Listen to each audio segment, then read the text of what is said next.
407 years ago, our fathers brought forth on this continent a new nation, conceived in liberty, and dedicated to the proposition that all men are created equal.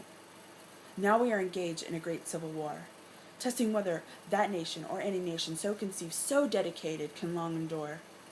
We are met on a great battlefield of that war, and we have come to dedicate a portion of that field as a final resting place for those who here gave their lives that that nation might live.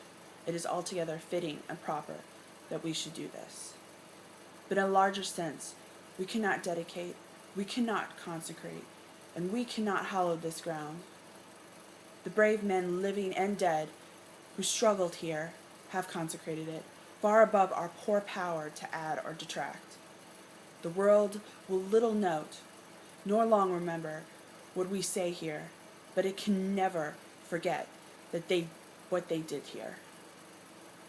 It is for us, the living, rather to be dedicated here to the unfinished work, which they who fought here have thus far so nobly advanced.